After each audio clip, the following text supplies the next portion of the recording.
Olá, seja muito bem-vinda, seja muito bem-vindo. O CNT Notícias RS está no ar. Veja o que é destaque por aqui. Obras no viaduto Otávio Rocha, cartão postal de Porto Alegre, entram na fase final. Governo federal publica a medida provisória para tentar segurar a alta nos preços dos combustíveis. E a Segurança Pública recebe protocolo para investigação de ameaças e agressões contra jornalistas. Isso e mais agora no CNT Notícias RS.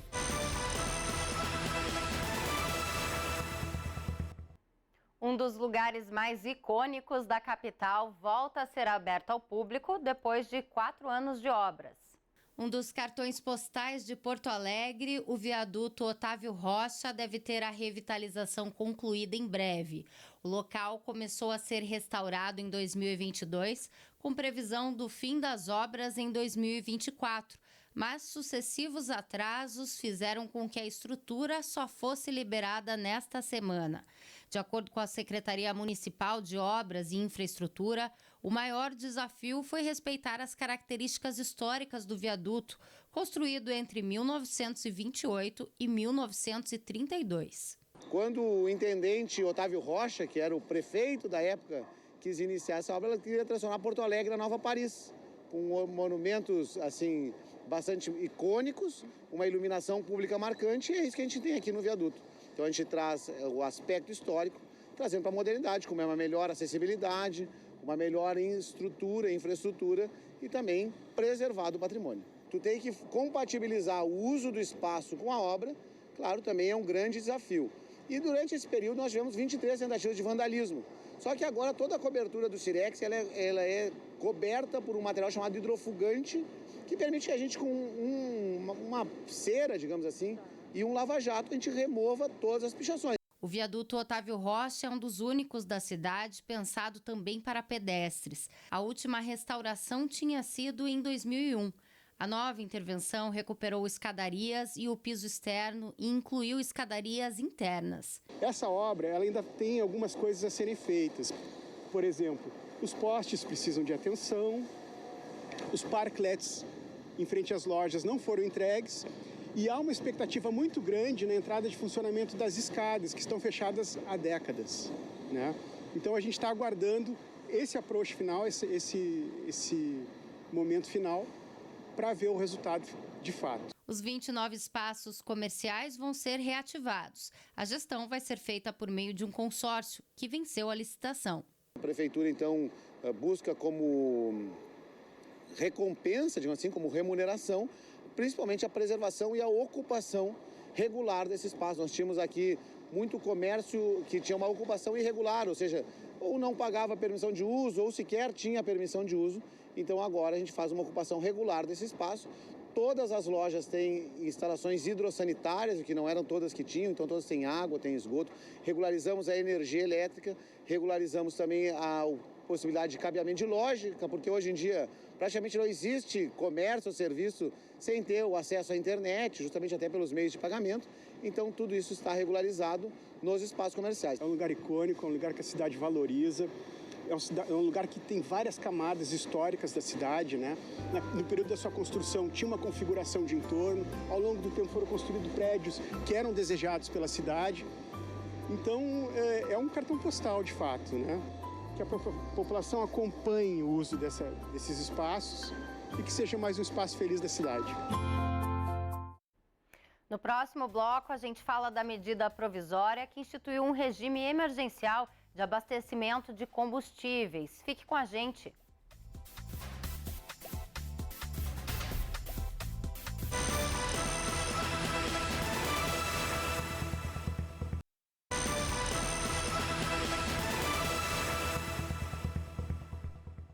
O governo federal publicou a medida provisória que institui o regime emergencial de abastecimento de combustíveis. O texto prevê ações para frear o impacto da guerra no Oriente Médio na economia brasileira. O objetivo é blindar o setor produtivo, principalmente o agronegócio, contra a disparada de preços depois do conflito entre Estados Unidos e Irã. Por isso, o foco no óleo diesel de uso rodoviário, trabalhando um sistema de compensação econômica para suavizar os preços e garantir que os importadores mantenham um fluxo de combustível para o país. A medida autoriza uma subvenção de R$ 1,20 por litro de óleo diesel, de uso rodoviário importado. O modelo adotado prevê cooperação financeira entre União, Estados e Distrito Federal. A União contribui com 60 centavos por litro, Estados e Distrito Federal com os outros 60 centavos por litro. A adesão é voluntária. O pagamento será feito por retenção de valores do Fundo de Participação dos Estados, repassados à União para custear o benefício. Caso um Estado não realize o pagamento, fica proibido de fazer operações de crédito com garantia da União por 12 meses. O limite total de gastos com essa subvenção é de R$ 4 bilhões, sendo 2 bilhões da União e 2 bilhões dos estados. A medida também cria uma nova subvenção de 80 centavos para os produtores brasileiros de óleo diesel. As medidas têm validade imediata e seguem até 31 de maio. O governo pode prorrogar o prazo por mais 2 meses e, para garantir que o benefício chegue ao consumidor, a medida provisória estabelece obrigações rígidas para as empresas do setor, como a habilitação na Agência Nacional do Petróleo para receber o subsídio. E os importadores devem exigir que os distribuidores comprovem o repasse do desconto aos postos.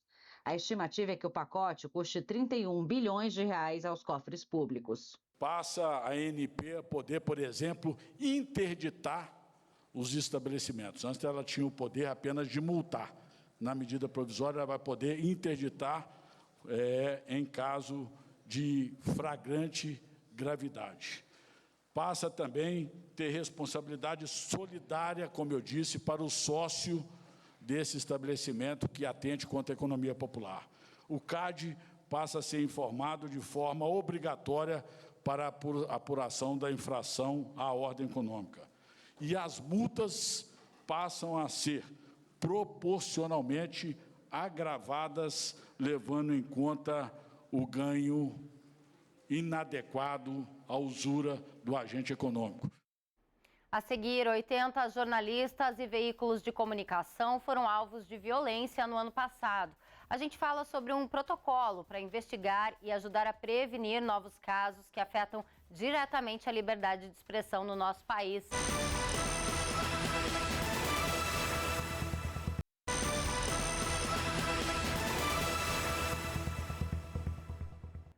O governo federal divulgou um protocolo nacional de investigação de crimes contra os comunicadores. A ABERT, Associação Brasileira de Emissoras de Rádio e Televisão, também lançou um relatório sobre violações à liberdade de expressão.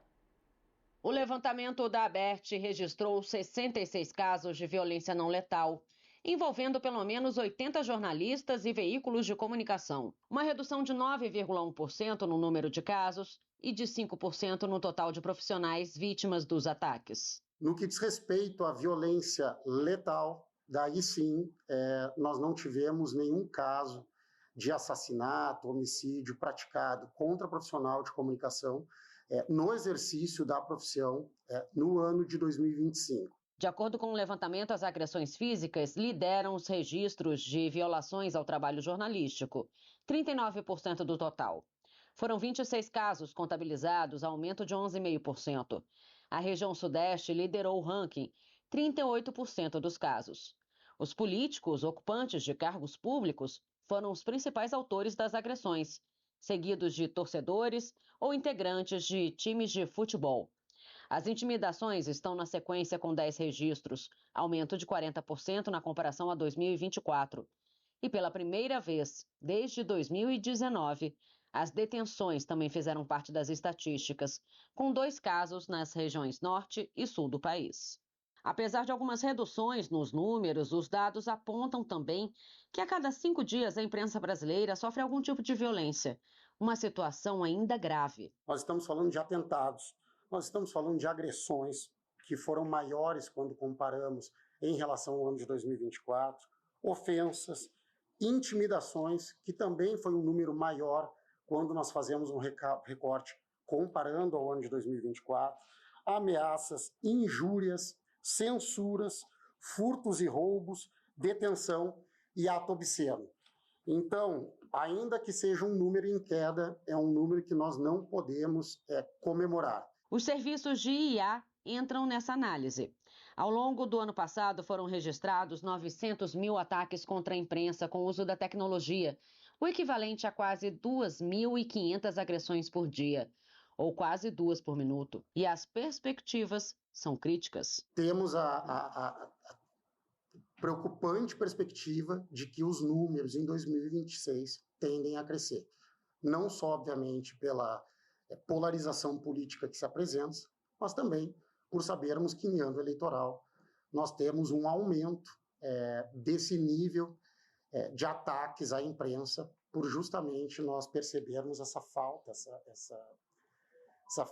falta de percepção do verdadeiro trabalho e da missão dos jornalistas de informar a sociedade. Pensando nesses números, foi assinado em Brasília o protocolo que cria um padrão nacional de atuação para o Sistema Único de Segurança Pública, com foco na prevenção, apuração e responsabilização de crimes praticados na atividade jornalística. Nenhuma norma apaga a violência sofrida, mas o Estado tem um dever de fazer com que sua resposta esteja à altura dessa dor, sem banalizá-la.